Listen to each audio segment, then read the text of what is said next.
everybody, hi, Mike here. You'll notice I'm on the other side of the camera today because I wanted to do a little bit of an off-topic video about struggling students with their finances and what you might be able to do to help yourself save some money with regards to textbooks. This is mostly regarding paper textbooks, which, by the way, are kind of going by the wayside, and I'll explain why that is. So if you have a completely electronic book that's online with a homework system that's attached to it, that's required, ooh, that's a tough nut to crack, gang. But first, let me talk about why, and by the way, I'll have something at the end that might help people in that camp. So why do the textbooks cost so much?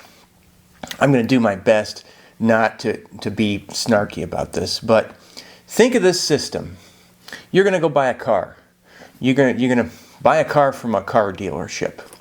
And except you're not going to be the one to go and negotiate the price. Someone's going to do that for you. A person you've probably never met before is going to do that for you. So do you think you're going to get a good deal when you're not the one negotiating and the one who is negotiating doesn't pay the money? So that's what happens in higher education is some course coordinator or chairperson or the lead faculty member, and usually it's a committee, they select a textbook and they do it based on usually not price. So the fact is, if there's a textbook that's substantially cheaper, you know, sometimes those textbooks aren't as I was going to say sexy, but textbooks probably aren't that sexy, but they don't have the bells and whistles. They don't have the tricked out online homework that is easy to implement for an instructor, but also does a good job of assessing students. So that's the thing. And by the way, it's not a free market because it's a partial monopoly. So what happens is you select that textbook and it only lasts for 3 years. There's a cycle of 3 years usually with most textbooks, and then you go to a new edition. And then that old textbook becomes obsolete, and that's because the book companies have to make their money. They make it at the beginning of this 3-year cycle where they're selling nothing but new books. And the bookstore, and by the way, a lot of bookstores aren't bricks and mortar bookstores anymore. They're also online. The bookstore can sell used ones during the remainder of the 3-year cycle. And if it was a 5-year cycle, they'd be just selling more used books. So the publishing companies find a way that we have to come out with a new edition. There's usually something very minor difference with regards to, say, the 8th edition instead of the 7th edition. You know, if you're talking about acids, there's a picture of a bombardier beetle squirting acid out of its acid thingy on page 79, and then that becomes something like vinegar in the next edition. It's very, very non-substantial what the changes are, and for that reason it's kind of a little bit sleazy if you ask me. Now I didn't want to get into this. So you don't ever get a seat at the table for negotiating the price of the book, and you can actually, I have personally negotiated price of the books, and you play these companies off each other, except there's less and less companies now. So, you know, they all have book reps. They're nice people, but they're good at what they do. They're salespeople. And then what happens is sometimes they kind of get close with faculty, and they can, you know, it's almost like they seem like they work with you. They almost seem like they work for the same place, because they come swing by your office. A lot of times I just walk by, especially if it's a new one. They don't know what I look like. I just kind of do a flyby in my office. So personally, I don't talk to these people as much as possible. But they're nice people. They know what they're doing. They help out if you do adopt a textbook. And then sometimes, you know, they have meetings with lots of tummy yummies, and they can send you on trips for training. And training is never somewhere boring. It's always Florida or Vegas or something like that. So there's these subconscious influences, and then sometimes, you know, you might find a colleague of yours comes back from training, and if you say Cengage, they cluck like a chicken. Okay, it's not that bad. And now I'm done bitching about that. So what can you do? What I suggest you do is, if you're looking at a $300 and some textbook, and you might look into your options. And the first thing I would do is be open with your instructor about it. I'd talk to that person. Look, I've talked to students for 27 years, and I've had times when I'm like, maybe you shouldn't buy the textbook. I had a student who lived in his car, and he says, I just had to buy a $200 and some calculus book. And I'm like, I don't think you should have done that. And then there's people who don't buy the textbook, and you don't find out to the end of the semester, and they don't really do good without a textbook. A textbook is sort of the foundation of your success in a course, and you should read it like you would any other book before you go jumping into homework and stuff like that. Okay, what can you do? Talk to your instructor, say you're struggling financially, and hopefully you will find that that's fertile ground to have a discussion about maybe if you're going to buy through the bookstore the 8th edition, maybe if you can circumvent the bookstore. That's a real big one too. If you're on financial aid, they're going to make you go through the bookstore, and you have to do that. And there's where I can't really help you that much. But if you can somehow circumvent the bookstore, sometimes you can buy an old edition. So say you got the 8th edition, or I don't know what version. By the way, this is what I took general chemistry, and this is the first edition of Chang, and I think they're up to the 12th edition now, something like that. I might be dating myself. But if you were to buy, if it's the 12th edition and you go on eBay or Amazon, you go look up an 11th edition, the price goes down to nothing. And like I said, they're kind of similar. So possibly if you can afford to go around the bookstore because you're not that dependent on financial aid or there's wiggle room with that, you could buy an old edition. You can go back 2 editions ago. It'll be dirt cheap because all those old editions get washed out when the new edition comes out. So that's a strategy for a paper book if it's a hard copy.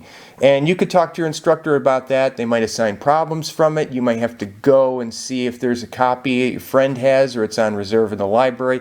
Find out what problems are assigned, and then, just read the old edition like it's a book, and then do the homework out of the new edition. Also, there are free editions. These folks, by the way, we adopted this book where I work. This is OpenStax. This, by the way, this is like 1,300 pages. And, it's not got the greatest artwork and everything, but it's 55. I just looked on eBay before I got on here. Amazon. $55. And if you do this, actually if you went to a bookstore and you got a book this thick with this many pages, and it's our illustrations are a bit cartoony, but it doesn't matter. This would legit cost $55 to print and bind. But if this was a proprietary big publishing company, there's a few of them. I think I named one already, but there's a bunch. There's like about 4 big ones. It's like the 4 horsemen. This would cost like $300. And so if you go to openstax.org, you can see where to buy one of these. Or you could just download a PDF for free. So that's something that didn't exist when I was in college. As a matter of fact, I had to go through the bookstore when I was in college. No, there was no Amazon, there was no eBay, there was no OpenStax. So possibly if you're in a introductory level course, like I teach Gen Chem 1 and 2, there's 4 different textbooks for that. There's actually 2. There's the Adams First version, and then there's the other version that's more conventional. If you take biology, calculus, there's those kinds of books out there, and so that's the other strategy. Finally, what if your book is completely online and you have a homework system? Sometimes going outside the bookstore, you can pay by the month, and that might be cheaper because the bookstore, usually at the college where you attend, they have to make their money too. They got to pay for shelf space or the labor to mail it to you, and they mark it up. It's got a markup. So if you were to buy it somewhere else, you'd avoid that markup. But it's a problem. I can't fix it by myself. I'm being honest with you that there needs to be more sensitivity when it comes to the expense that is really the only thing that faculty can affect. So for example, no one calls me and says, hey Mike, what should tuition be next year? They don't call my office, and ask me. But I'm somewhat able to use my voice to try to get textbooks to be cheaper including this OpenStax. Now, don't get me wrong, we have an online homework system, and it costs like 85 bucks, which is way too much. But it's good. It's good. So, but 85 bucks plus free. You know, I've seen courses where you're in for over 300 bucks for textbooks sometimes, and so that's a tough thing to lump on when you're taking 4 or 5 classes. So those are some things that are my suggestions. I would suggest being open with your instructor and saying, hey, can I buy the old edition? Now, if they really put their foot down and say, no way can you do that, that's wrong, then there's something a little weird going on there. I'll leave you with this story. Like my brother went to university and asked if he could buy an old edition of the textbook, and the instructor was just, I won't say what field it was in or what college, but the instructor was just, no way. The last exam is going to be completely from the new edition. There's a new chapter in it. It's going to be totally 25% of your grade. Turns out the instructor was the author of the textbook, so had a vested interest in the student buying it, but then my brother went and photocopied it from a friend, which is illegal. But so I'm not saying do that, but it's a funny story. So that's a little bit about textbooks and the reality of it that I feel like I'm free to say, being that I'm becoming the old crotchety guy in the department now. But, you know, I care about my students, and the finances is a big part. They say that 40% of students at my college, someone did this study, that don't succeed, usually 40% of those reasons are financial in nature. So it's a real big deal. Try not to go in try to go in as little debt as you can, so you come out with as little, or none would be great, but I know how that's not a reality as much anymore. And so this is a little bit where you have a little bit of control of your destiny. And so there, I'm able to say this because I didn't drink the Kool-Aid. And I keep walking past my office when I see a publishing rep. Nice people, just don't have the time to go OpenStax. Yay. All right, thanks, and we'll see you in the next video. I should probably walk out frame. That's more dramatic.